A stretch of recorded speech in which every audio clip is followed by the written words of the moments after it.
And he said, I'm going to plug it back in. I said, well, it's on you if that airbag goes off. And he fixed it. I'm like, okay, this guy's next level stuff. So.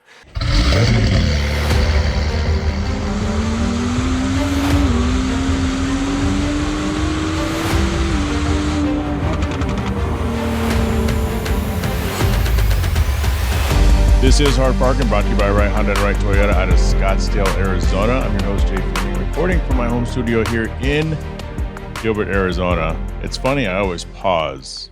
I feel like I want to say Glendale, which is actually on the other side of the city. But anyway, coming up on today's show, I traveled to Johnson Collectibles to see Mr. Jake Johnson and check out his GT-R collection, including some of his other vehicles. So if you're listening to this, you may want to switch over to the YouTube so you can check out some really cool cars. Jake Johnson, he looks like somebody famous. So if you're watching this, tell me in the comments who you think Jake looks like. As a reminder, you can watch this on Spotify and YouTube. Speaking of GTRs going on this week, if you're in the Phoenix area, make sure you head over to the warehouse and check out the GT-R display. It's called Code R. Rebecca and her crew are putting this thing on from November 22nd, which was just a couple days ago, through November 29th. All these incredible, great GTRs on display. They have different events every day, capped off by Mr. Larry Chen, famous car photographer and GTR owner, will be in town. So you can meet Larry Chen on November 29th. So make sure if you're in the Phoenix area, go over there to the warehouse. More information at thewarehouse.az. And you can also check it on Instagram, and it's also in my main bio. Coming up after this word from Arcus Foundry, Jake Johnson. So quick story for you. A listener lost a big job, missed the call, never saw the DM, probably because he was listening to this podcast. It happens, and it's fixable. Running a business shouldn't mean juggling a dozen apps and missing opportunities. SparkForge helps you reply faster, capture more leads, and get more reviews, all without adding hours to your day. One simple place to handle calls, texts, and social messages so you can focus on the work that pays. It's like finally putting your business on cruise control without losing the steering wheel. One login, one platform, all under your control. Consolidate your tech in one place to save time, money, and headache. The future is here, and it's powered by SparkForge AI from our friends at Arcus Foundry. Jump into a 30-day trial today by using code HARDPARKED at getsparkforge.ai and stop letting yesterday's tech eat tomorrow's profits. Jake Johnson, thank you for allowing me to come over to your top secret lair here in front of all your awesome cars. Absolutely. And get on hard parking. So I appreciate that. Thanks for having me. Of course. All right. That's it. We're done here. All right, let's go. You know what's funny is I always introduce you as Jake Johnson, not Jake. Yeah, right. Not Mr. Johnson, you know. But you know where that's from? We were just talking about it a little bit. Peter Cunningham, right? Oh, right. So I figured with him, I go, anytime that he introduces somebody with their full name, they're probably a really cool person or somebody really important, or maybe both. Well, I don't know about either. Yeah. But I mean, I appreciate it. Of course, my middle name is Jonathan. So there you go. Now Triple say that J? thing. Yeah, Triple J. Jake Jonathan Johnson. I don't think I could say that 5 times really fast, to be completely fair. I figured if I named my son that and he was junior, he'd probably leave at an early age. So I didn't do that. I didn't do that. What a guy. What a guy. What a guy. What a dad. Yeah, so he made that introduction, I don't know, 3 or 4 years ago maybe now? Yeah, that's right. Yeah, and it was after Barrett Jackson. Yep. So it was It's actually your here. Yeah. And actually my warehouse next door. And your warehouse next door. Yeah. And then once we saw that you have an NSX, obviously. Then I became more interested. That you became a lot more interesting. And it's funny that how cars just kind of bring us all together. Right? Yeah. Oh, for sure. But we're sitting here because of these cars you have behind you. Uh-huh. Not because of you, of course. Right. Of course. Yeah, but the cars. It's the GTR obsession. Yep. But we don't just have GTRs. We have a couple Mustangs behind me. Yeah. They go way back. Like, where did your obsession come from all this? Yeah. It started, so I grew up in a town called Agora Hills, California. And so Agora is Camarillo, Agora, Newberry Park, Thousand Oaks, Westlake Village. It was a nice area to grow up. And my neighbor was Tom Nelson. So if you've ever seen Nelson Racing Motors out of California. Yeah. And so Tom's dad had a Pantera and a Lotus Esprit. I'm like, those, and you could hear that car start up from a long way away. And so Tom got me into cars and like going to San Fernando Valley and street racing. And so when I finally was of age where I could have my own car. So like I first drove a Bronco, that was my first car. And then as I was graduating high school, I was very fortunate. My father, I had decent grades, but he said, look, I'm gonna get you one car. Which one do you want? And he wanted to get me a Chrysler LeBaron. And I said, no, cool. I think I'd like, really? I said, really like a Mustang. And he said, well, what are you thinking of? And I showed him this thing. And in Thousand Oaks at Kemp Ford, which is still there, might not be called Kemp Ford anymore. There was this green Foxbody GT Mustang on display there. I said, well, that's the one. And I did all the homework on it, explained why it was better than this and that and the safety and whatever. And finally, I convinced him to get me that Mustang, which I still have. So that Foxbody Mustang was awesome. And then, of course, I went to Tom, and then he started showing me how to quarter mile, that car. But I never modified it heavily, so that's why I still have it, I think. But that really kind of set it off. And living in that area, let's see, in 1990, I graduated in 91, so that'll age me a little bit. I want to say in 89, I was driving down Thousand Oaks Boulevard, and this Ferrari I'd never seen before drives by me. I immediately go to a magazine, right? There's no internet, and it was a Ferrari F40. I'm like, you know what? That's awesome. One day I'm going to own one of those, which I don't have yet. But I was so into cars, like I bought a go-kart and I wanted to convert it to like a Ferrari F40 frame. I had it all designed. I never did it, but I've always been like into cars. I think the Ferrari F40 kind of set me off. Tom Nelson was a big inspiration. And then when I got my Mustang GT, like I was into cars then. Did you want a green Mustang or did you not care? I've always been into, you'll see out of my cars, I've always been into something different than what you see. So back in the 80s and late 80s, early 90s, the Foxbody GT you saw was the blue with the gray trim. That was kind of your typical, that's the one you always knew. When I saw the green one, I'm like, well, you don't see many of those. I didn't know what it was that got me into it. And I've realized now I just like the uniqueness of things. That you don't see them much, that people don't know what it is, that it's kind of a sleeper, so that's what got me into it. Now, of course, I like green cars. So of course, it's the only green one I have so far until the future. But we're a similar age, a few years apart at that. And so you're also from a time, and I've talked about this before on the podcast, but it's very few of my guests are in that pocket of time, this 5 or 6 year window where so much stuff has changed.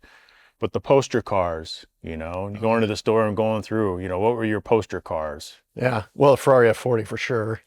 I was into Mustangs early on at that point. But then when I would go to San Fernando Valley, like when I go to the Valley, and everybody would stage themselves at Tommy's Burgers. That was a big thing for me then. And from there, you headed to some place that you waited for the police to show up, or they never showed up, or whatever. And shift change, street races. Yeah. It was incredible, and it was, I enjoyed it so much. Like I had no problem losing, and I lost. Like because that's where I got introduced to like Acura Integras and what those things could do, and then Supras and 300ZXs.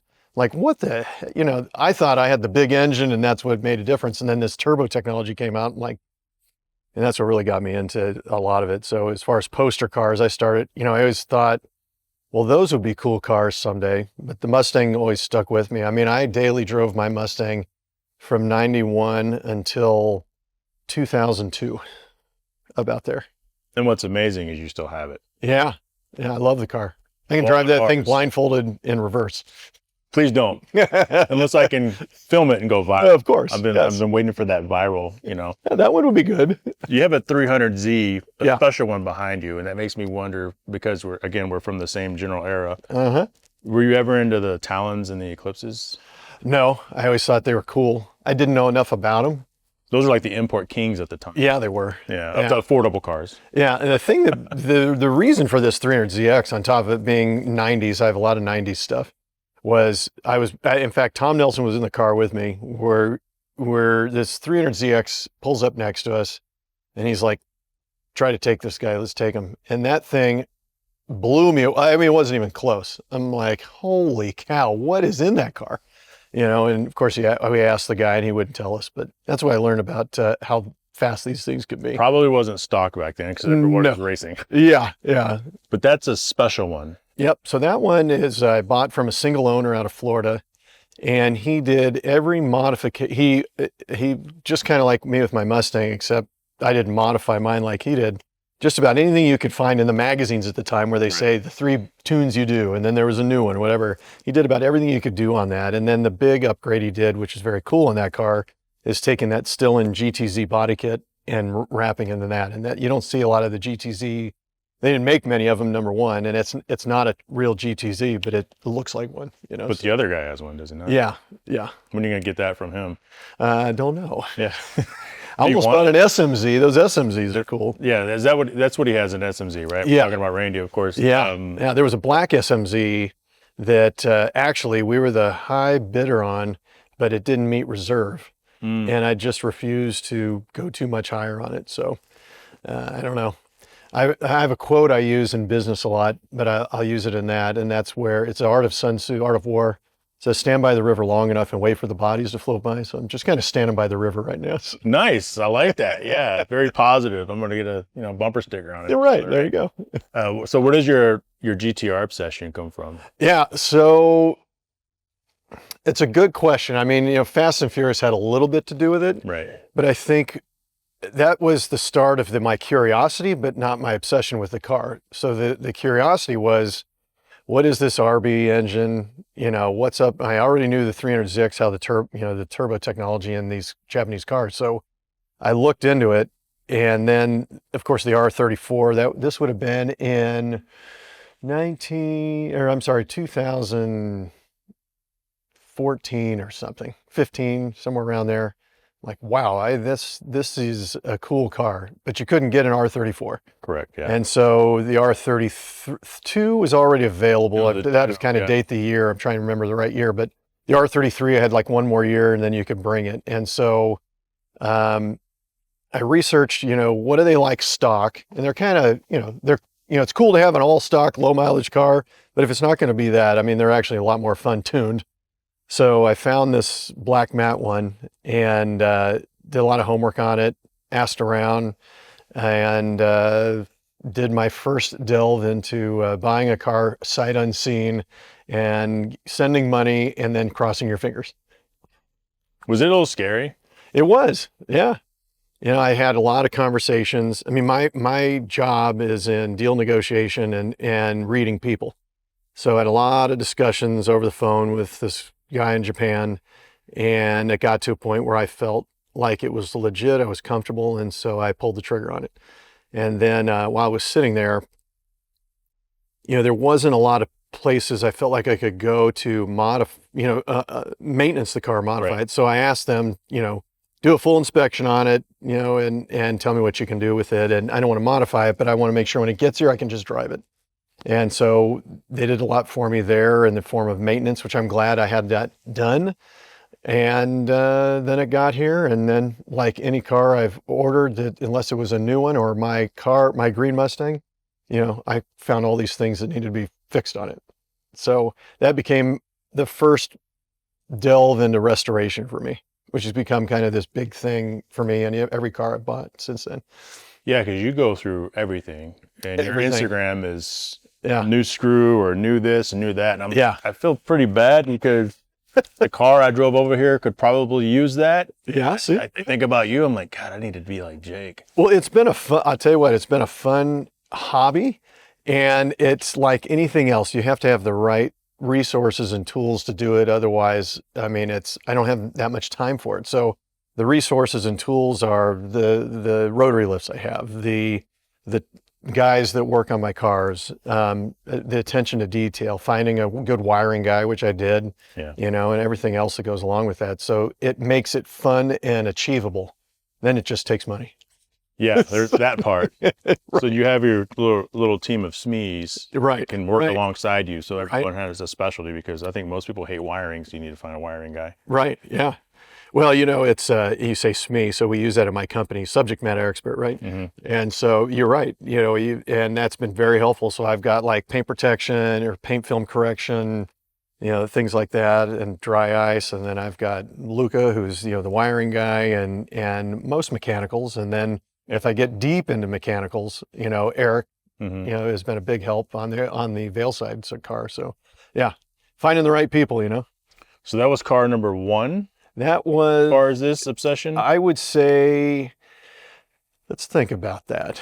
So I ordered that car, but it took some time to get it. And so, quite frankly, in the order of how things progressed, so I had my green Mustang and I bought a Nissan, what was that? No, it was a 2000?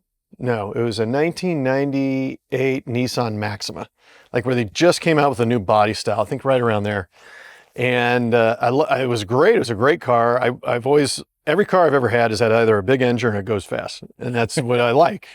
So that Maxima, I was, in my career, I've always been very careful to saving money and not overspend and what have you. And which has allowed me to then do this kind of stuff. And the Maxima, I woke up one day, I'm like, you know what? I'm working my ass off and I'd like to upgrade a little. It was kind of this aha moment that it's okay to maybe indulge a little, because everything I had up to that point was very, like it was almost like a feasibility study or something for me. So actually the first one was the M5.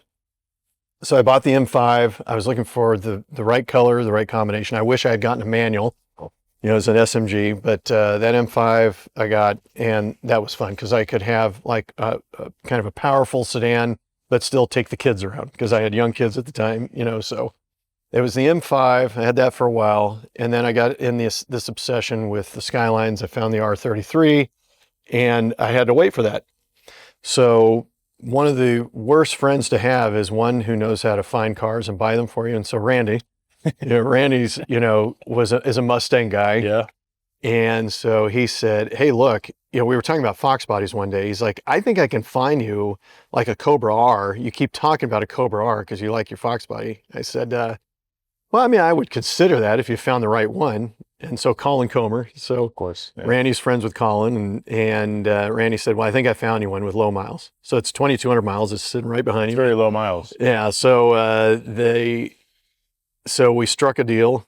And of course, there was not many things when it comes from Colin, but there was a few things we needed to fix. The airbag light would come on and off. And so that's where I learned Luca's skills, because he took that airbag module off the car safely and opened it up and went through the board and fixed the runs on the board with a microscope. And he said, I'm going to plug it back in. I said, well, it's on you if that airbag goes off. And he fixed it. I'm like, okay, this guy's next level stuff. So yeah, so that was that. So I bought that car, this R33 is getting worked on in Japan. And then Randy had all 3 of the Cobra Rs. He's like, well, I think, there's a 2000R that came, again, Randy again, right? He said, I think there's a 2000R that came up that you ought to look at on Bring a Trailer. And so I ended up buying that, and that's right up there. A few things we found on it, not too many. It's low mileage, 1,600 miles. I mean, nice low miles too. It's probably the most popular of the Cobra Rs, I think. Anyway, I'm doing that. And I don't know if it's necessarily in that order, but the GT500 was coming out. And I had not bought a new Mustang since my 91 Foxbody Mustang. And so the new GT500, the body style, the whatever, I had seen a 350R, like 2020, or what would that have been?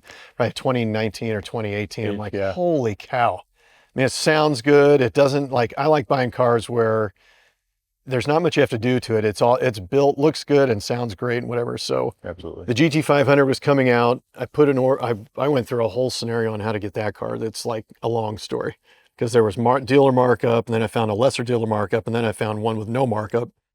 And that's how I bought the GT500. And of course, during COVID, that took forever to get that car.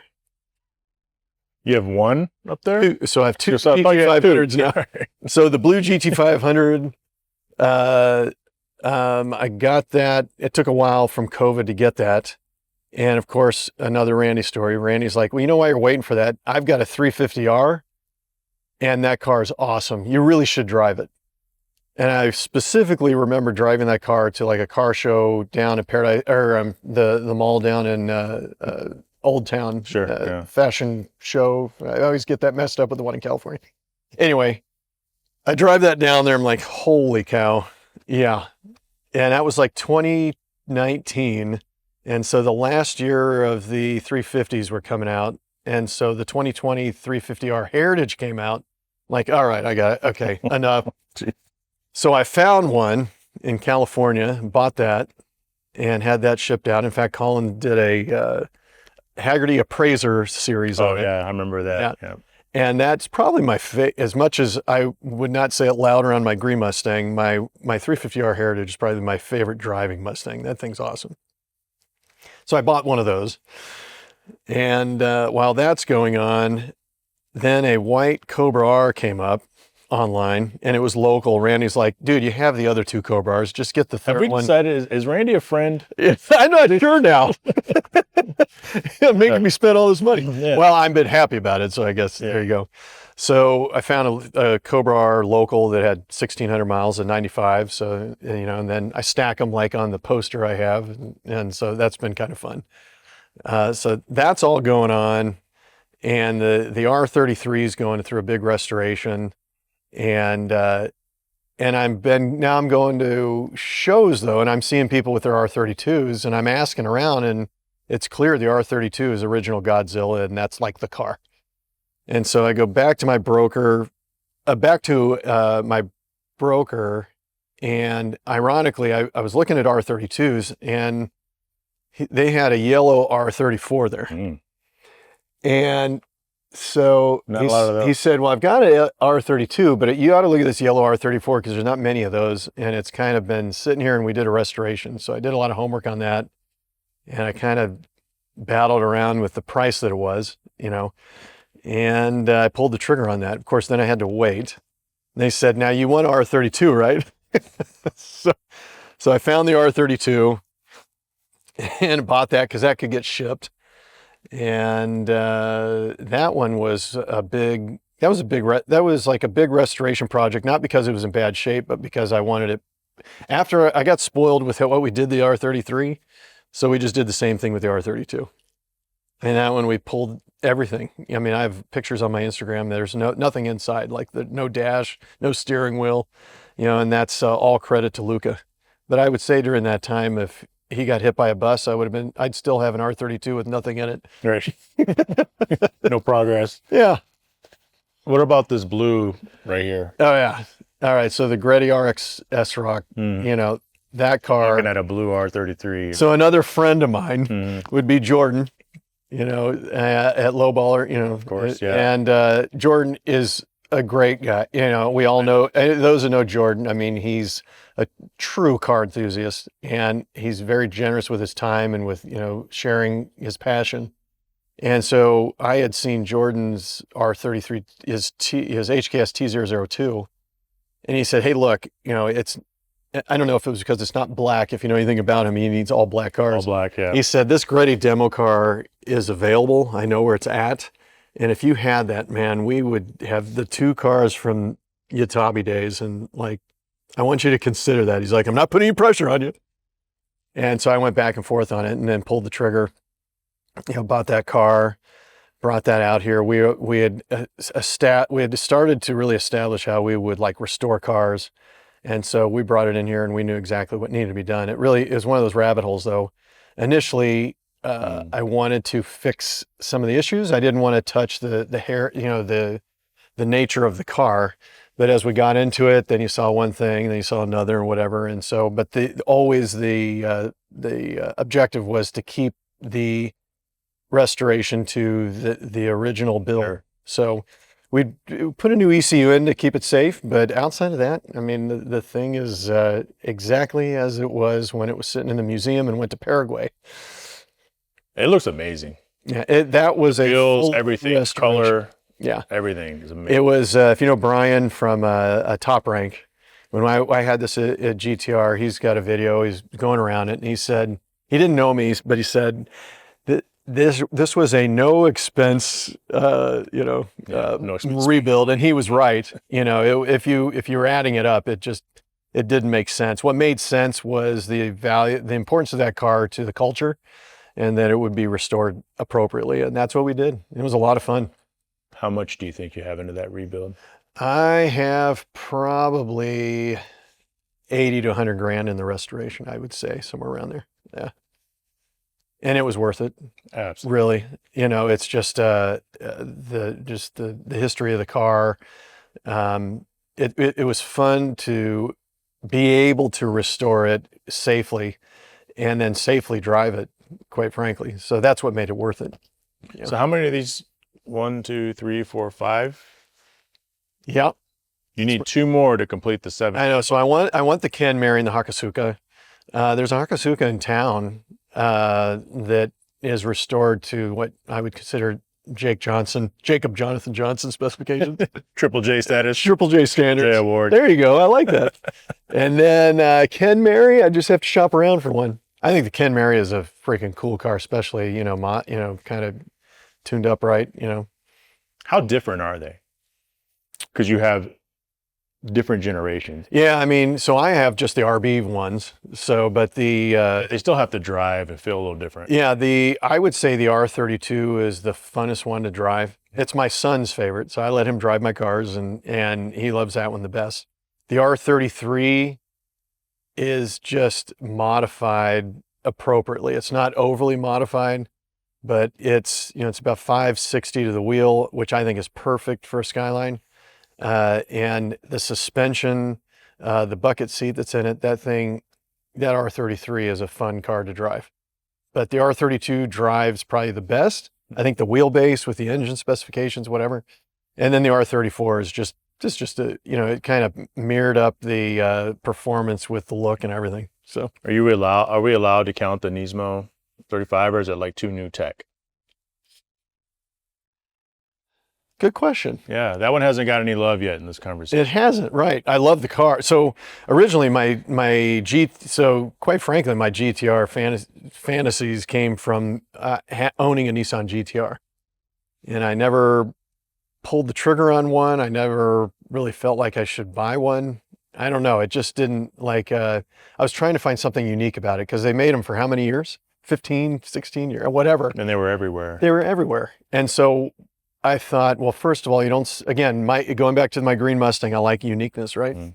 So I'm like, well, a Nismo would probably fit more uniqueness. And then when they came out with the SE with a stealth gray paint job, Nismo, only 13 sold in the US. I'm like, all right, that kind of fits the bill right there. Then I had to find one. And so I found this one in Cerritos, California, Cerritos Nissan, and pulled the trigger on it. And that was kind of my big purchase. Quite frankly, that was my big purchase at the time. Brand new car, the sales everything that goes with it, and I haven't regretted it. I drove it yesterday. The car's awesome. I don't drive it too much. It's a 2021 and a half Nismo Special Edition. And so ironically, again, you run into your friends, right? So I saw Jordan just yesterday, actually. We both pulled in the gas station, not unknowingly. I get out and look over, we're talking, and he's got his RWB with him. And he said, I love that car. You got to get the in-attack package on it. Oh, no.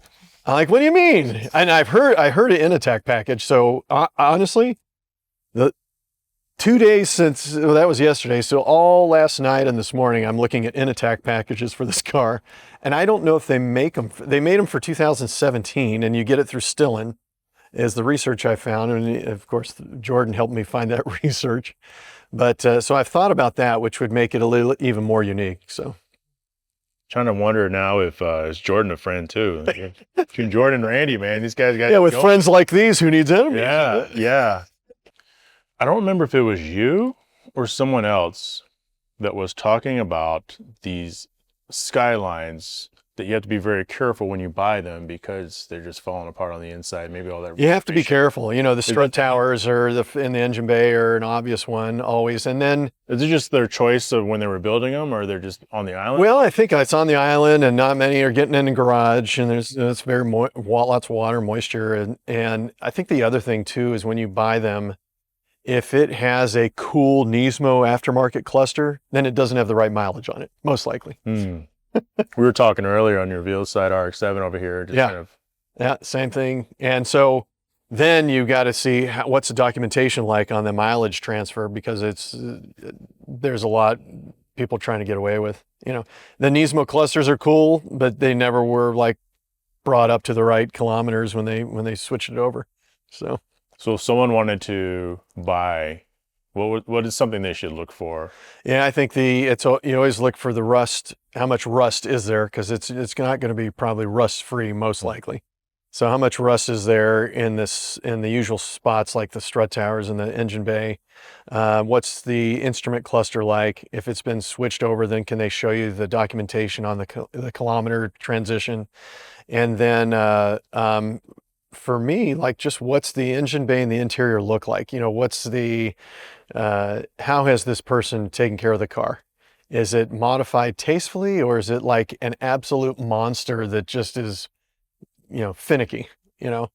Because the car like this, the R34, I don't have many modifications to that. You know, I've got Nismo R3 turbos, which was a nice upgrade because my turbos went out on it when I brought the car here, and just some other Nismo upgrades. And the car is fun to drive and what have you. And I think it was a valuable lesson for me with my green Mustang. You know, that thing still exists because I didn't overly modify it. You know, I did a few bolt-ons, but I always drove it, you know, responsibly, unless I was in the valley, you know, street racing, but it was always in a, you know, blocked off area. But yeah, that was fun.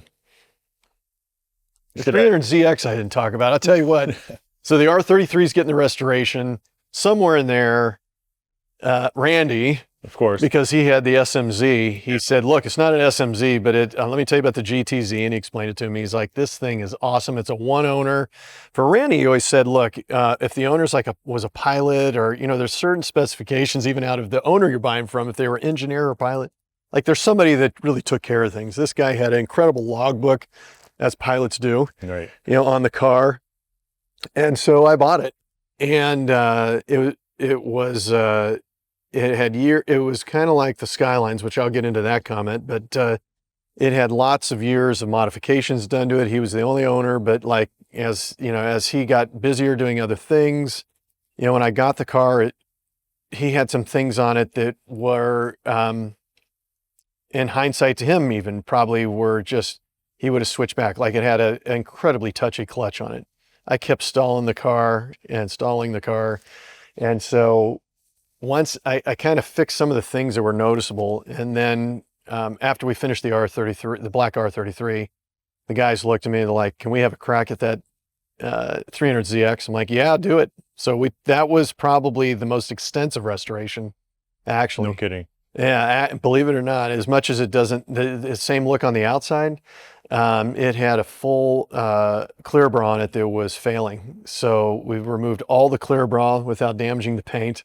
It had a small dent that most would have probably left there, but you could see it, I could see it. And so we had to fix it and then had to paint. So it was kind of overkill, but then we clear brought it right. The clear bra was kind of, like I said, was failing. So that was big. And then restoring the wheels, and then the restoring the engine maintenance. I had some issues on it, not too bad.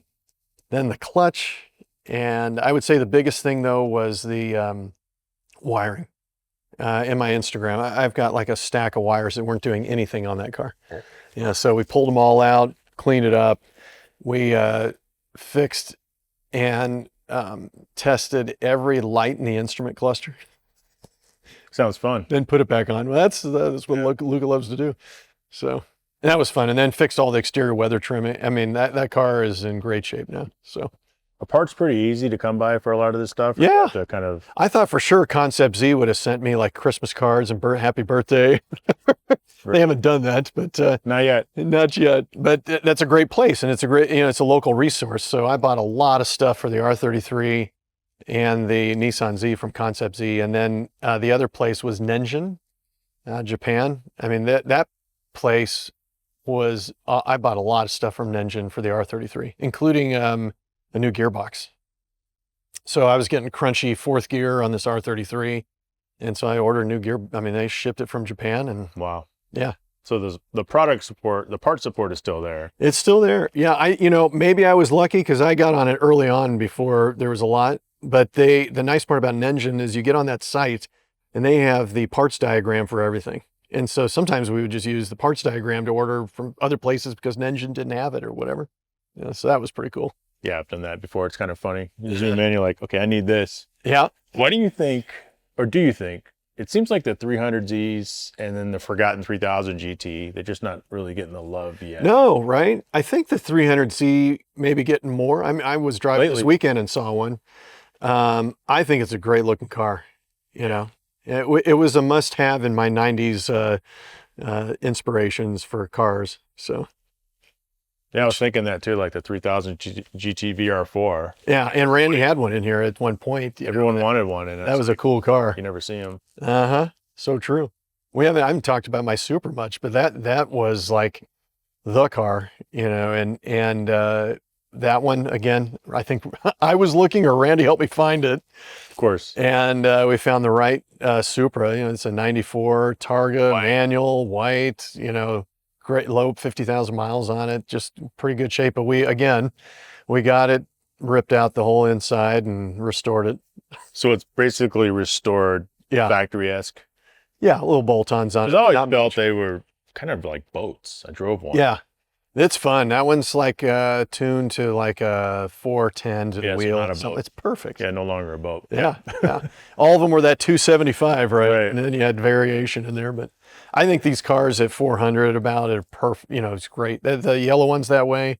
The Supra's that way. The 300 is 410 to the wheel, which is really not. I'm sorry, the 300ZX. So yeah, that's a good to the wheel number.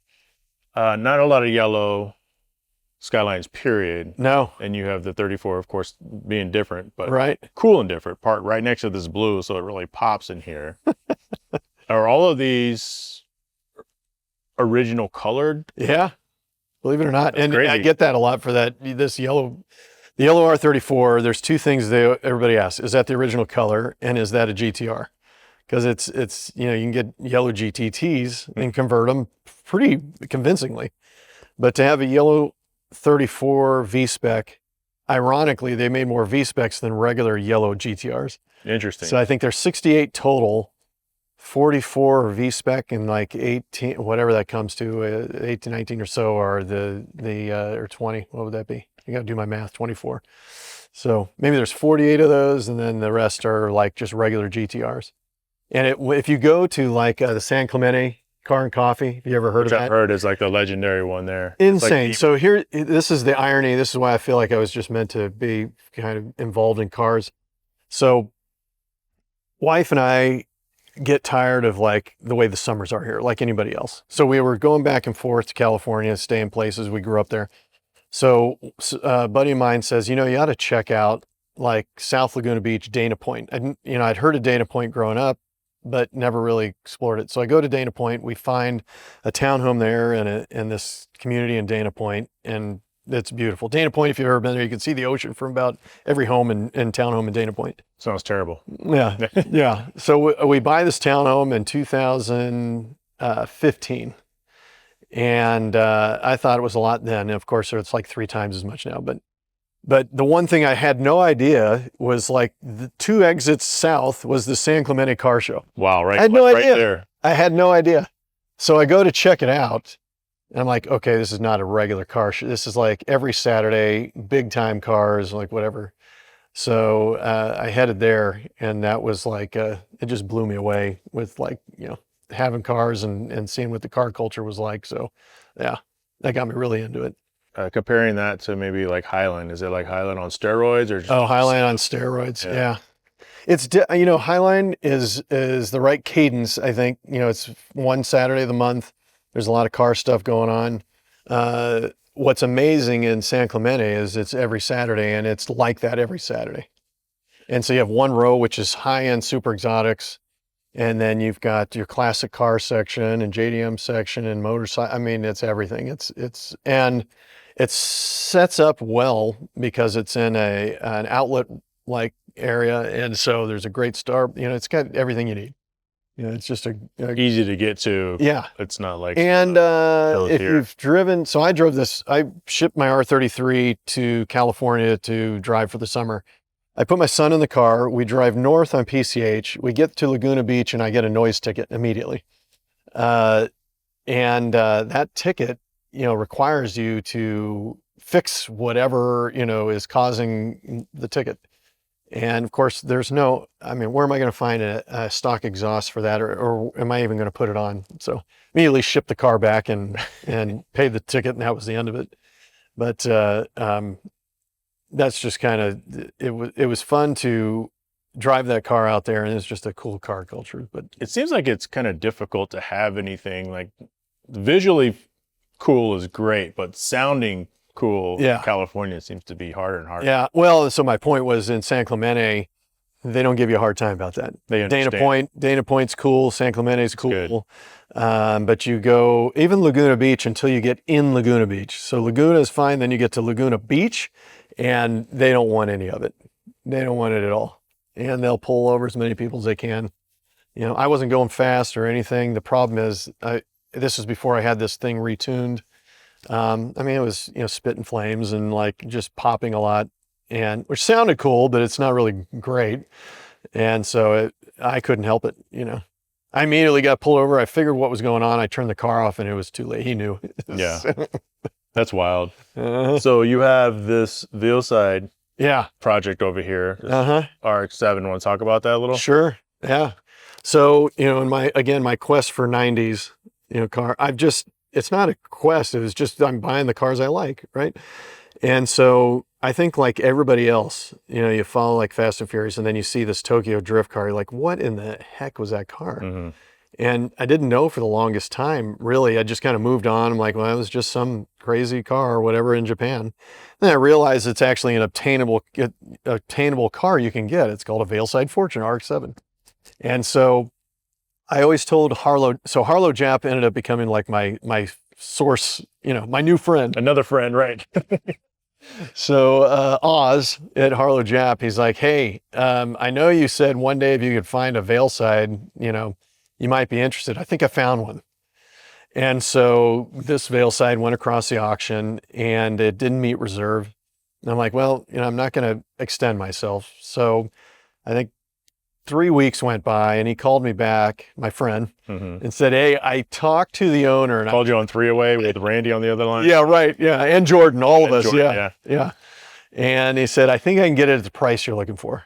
I said, all right. He said, well, I'll send somebody over there to inspect it, and then I'll let you know. And so they inspected it, and he was very, you know, they're very good over there. He said, look, I know what you like. It might be a little rough, but I know also what you guys do at your shop. I think you can handle it. So do you want me to pull the trigger? I'm like, do it. So we brought it from Japan over to Harlow Jap. They did some maintenance on it, took some pictures. They were awesome. I couldn't wait to get it. And it's a 99 RX-7. And so it was it hadn't dated out yet, if you will, or aged out. Yeah. So as soon as it did, that got shipped over, and I drove it I drove it around the block, went to Highline, and then pulled it into that spot, lifted it up, and then looked at the guys. And I'm like, there you go, have at it. And then, you know, the whole inside was like stripped in about half a day. And then we've been restoring it ever since. It's about 3 weeks out now. So, but that one is stock. I'm going to leave it stock. I've got plenty of crazy cars. Well, stock-ish, right? Stock, it's yeah. a Veilside Well, it's a Veilside Fortune. the engine mechanics are stock. Sure, yeah. Yeah, mechanicals. Yep. So that car is just again, in my interest for like uniqueness, and you know, that it really fit all the boxes for me. How'd you end up with an NSX?